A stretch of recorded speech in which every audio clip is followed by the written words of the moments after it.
Eu sempre fui apaixonado por aventuras ao ar livre.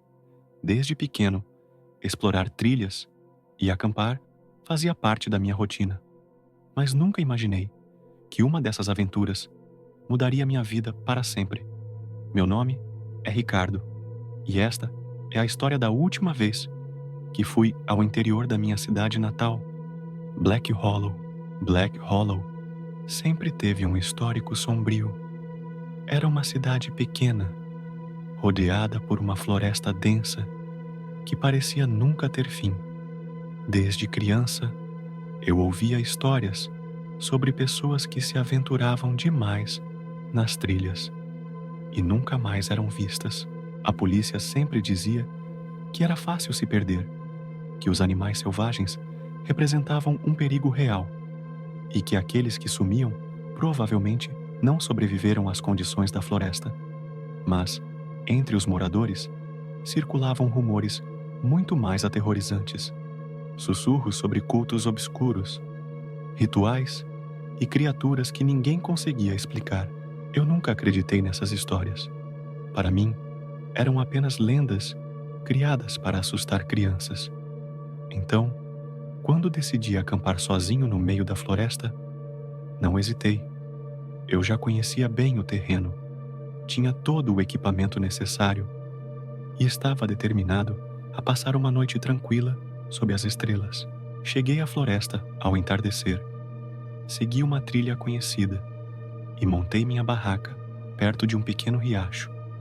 O ambiente era sereno, mas conforme a noite caía, a floresta parecia ganhar vida.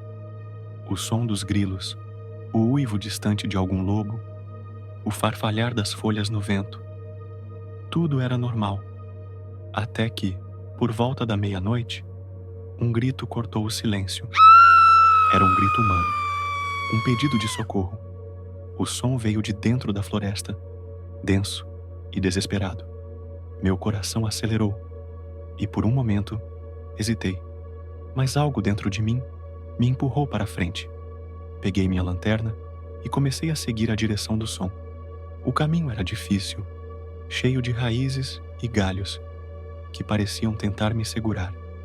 A cada passo, o grito ficava mais alto, mais nítido, até que eu vi.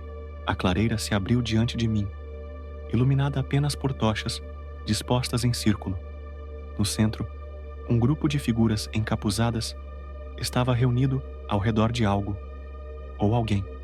Era difícil ver com clareza, mas os corpos altos e esguios, os movimentos não naturais, me fizeram perceber que aquilo não era humano.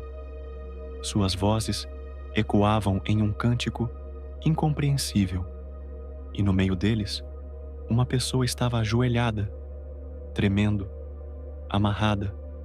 O pavor em seus olhos era suficiente para congelar meu sangue. Tentei dar um passo para trás, mas pisei em um galho seco. O estalo ecoou na clareira como um trovão. Por um instante, tudo parou. As criaturas viraram suas cabeças em minha direção, e eu finalmente vi seus rostos, ou a ausência deles. Olhos vazios, bocas que se contorciam de forma antinatural. Não pensei, apenas corri. Minhas pernas se moviam por puro instinto, desviando de árvores e arbustos, meu coração martelando no peito. O som de passos, atrás de mim, indicava que eu estava sendo seguido. Eu não sabia para onde estava indo, apenas que precisava sair dali. Minutos pareciam horas, até que, de alguma forma, encontrei minha barraca. Peguei apenas o essencial e continuei correndo até chegar ao meu carro. Dirigi sem olhar para trás e nunca mais voltei a Black Hollow. Até hoje, não sei o que vi naquela floresta. Não sei quem eram aquelas criaturas, nem o que faziam com aquela pessoa. Mas uma coisa é certa: aqueles gritos ainda ecoam na minha mente todas as noites. Meu nome é Amanda, tenho 48 anos e vou contar o que aconteceu comigo na época da minha adolescência. Há momentos na vida que ficam marcados em nossa mente de uma forma que o tempo não apaga. Algumas lembranças se tornam borrões, mas outras permanecem vívidas, assombrando cada pensamento. Esta é a história de uma noite que mudou tudo para mim. Eu nunca vou esquecer aquela noite. Eu estava dirigindo por uma estrada interestadual deserta, cercada por escuridão absoluta. O carro simplesmente morreu sem aviso. O silêncio ao meu redor era opressor, tão denso que parecia preencher o ar. Meu coração começou a bater mais rápido. Peguei o celular, mas sem sinal. Nenhuma luz ao redor, nenhum farol à vista. Só eu e a escuridão infinita. A ideia de ficar ali, sozinha, esperando por algo incerto, me deu um frio na espinha. Foi então que me lembrei da placa que havia visto alguns quilômetros antes. Um restaurante. 3 quilômetros. Não era perto, mas era uma opção melhor do que ficar ali. Enrolei minha jaqueta ao redor do corpo, tentando me proteger do vento cortante que soprava na estrada vazia, e comecei a andar. Cada passo ecoava no asfalto, o som abafado apenas pelo assovio do vento e pelo farfalhar das árvores ao redor. Eu não olhava para os lados. Eu sentia que, se olhasse, algo poderia estar ali. Algo que eu não queria ver. O restaurante surgiu como uma miragem. As luzes acesas deram um pequeno alívio à minha atenção, mas assim que cheguei mais perto, percebi que havia algo errado. O estacionamento estava vazio. Nenhum carro, nenhuma movimentação do lado de fora. Apenas aquele brilho amarelado das lâmpadas iluminando a fachada envelhecida. Meu instinto me dizia para ir embora, mas minha razão insistia que não tinha escolha. Eu precisava de ajuda. A porta rangia levemente ao se abrir. O cheiro de comida me atingiu, mas havia algo estranho, algo metálico, pesado no ar. Um desconforto sutil começou a crescer em meu peito. Assim que entrei, um silêncio cortante tomou conta do ambiente. Pessoas estavam espalhadas pelo restaurante, sentadas em mesas desgastadas. Todos levantaram a cabeça para me olhar ao mesmo tempo. Não de maneira curiosa, mas como se minha presença fosse uma anomalia, como se soubessem que eu não deveria estar ali. Seus rostos pareciam normais, mas havia algo desajustado. Olhos que demoravam um pouco mais do que o necessário para piscar. Expressões que não mudavam, como se fossem máscaras de carne. Pequenos movimentos estranhos, dedos que tamborilavam a mesa de maneira irregular, como se estivessem ensaiando algo. Respirações um pouco rápidas demais, um pouco erradas. Minha pele se arrepiou. Tentei ignorar a sensação e caminhei até o balcão. A mulher que me atendeu sorria, mas era um sorriso largo demais, forçado, como se tivesse sido ensaiado. Seus olhos não combinavam com o sorriso. Eles eram vazios, profundos de uma maneira que me fazia querer olhar para outro lado. Quando perguntei sobre um mecânico, sua resposta foi vagarosa, enrolada, como se estivesse tentando me manter ali por mais tempo. Ela falava como se estivesse mastigando as palavras antes de cuspir cada uma delas. Ah, querida, que azar o seu. Mas não se preocupe. Aqui é um bom lugar para descansar. Podemos cuidar de você. A forma como ela disse aquilo me gelou até os ossos. Não era hospitalidade. Era uma promessa, um aviso. Seus olhos brilhavam de um jeito estranho, como se já soubesse qual seria meu destino. Uma onda de náusea me atingiu. Olhei ao redor mais uma vez. As pessoas continuavam me observando.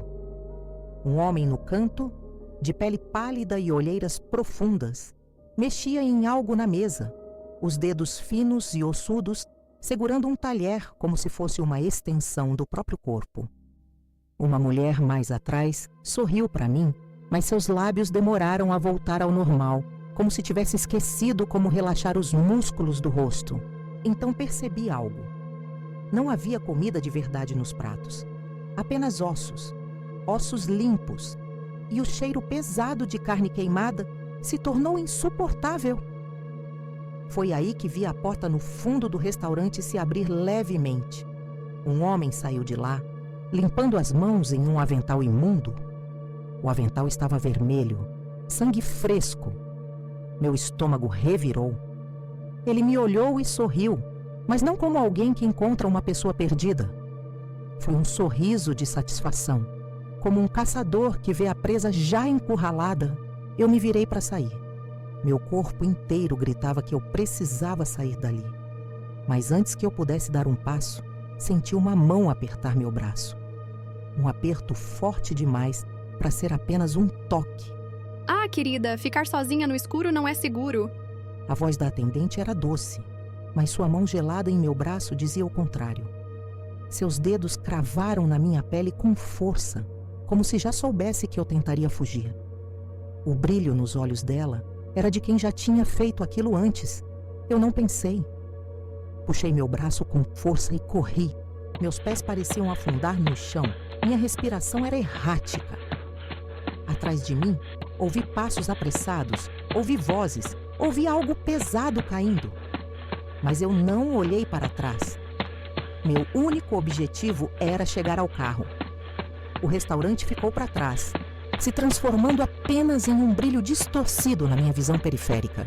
O carro ainda estava morto e por um momento pensei que tinha cometido um erro terrível ao fugir. Mas então, luzes, faróis. Uma caminhonete velha se aproximou lentamente. O motorista, um senhor de aparência cansada, me olhou com preocupação. Você precisa de ajuda, moça? Por um segundo hesitei. E se fosse mais um deles? Mas olhei para o restaurante ainda iluminado e sabia que ficar ali não era uma opção. Entrei na caminhonete. Não olhei para trás. Até hoje, não sei o que era verdade e o que era paranoia. O medo pode distorcer a realidade de maneiras inesperadas. Mas uma coisa eu sei. Se eu tivesse ficado ali por mais tempo, eu nunca mais teria voltado.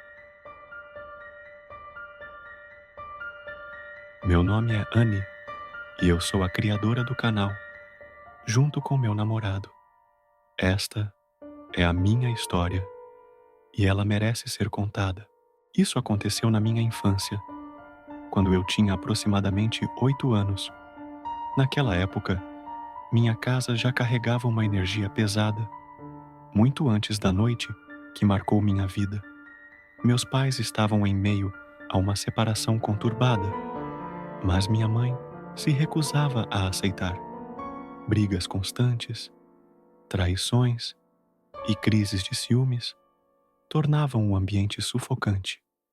Era como se algo obscuro pairasse sobre nós, aguardando o momento certo para se manifestar. Naquela noite em específico, estávamos todos dormindo no mesmo quarto, e meus pais queriam dormir ouvindo música.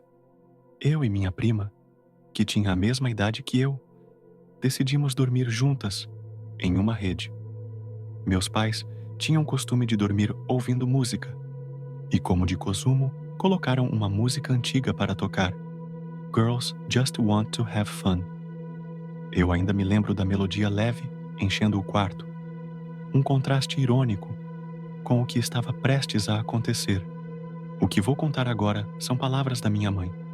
Ela diz que, no meio da noite, um demônio saiu da televisão e começou uma luta corporal com ela e meu pai. Ele tentava, a todo instante, levar suas almas. A presença daquela entidade era avassaladora e sua raiva parecia estar voltada especialmente para minha mãe.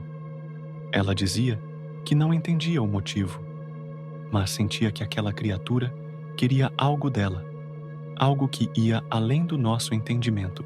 Quando acordei na manhã seguinte, não sabia de nada. O que vi, porém, me fez congelar de medo. Marcas de garras profundas riscavam as paredes, algumas delas com vestígios de sangue. Meus pais estavam arranhados, seus rostos refletindo um terror que nunca havia visto antes. Nada daquilo parecia humano. Nada fazia sentido. Anos depois, quando já era mais velha, descobri a verdade. Naquela noite, minha mãe havia tentado tirar a própria vida ao descobrir mais uma traição do meu pai. O mais perturbador A casa onde morávamos guardava uma história sombria. O antigo inquilino também havia cometido suicídio ali. Minha mãe acredita que ele veio buscá-la, que sua alma já estava marcada para seguir o mesmo destino. Eu não sei até que ponto tudo isso é real, mas sei de uma coisa: aquelas marcas de garra estavam lá, manchadas de sangue. Algo aconteceu naquela noite, algo que eu nunca poderei esquecer.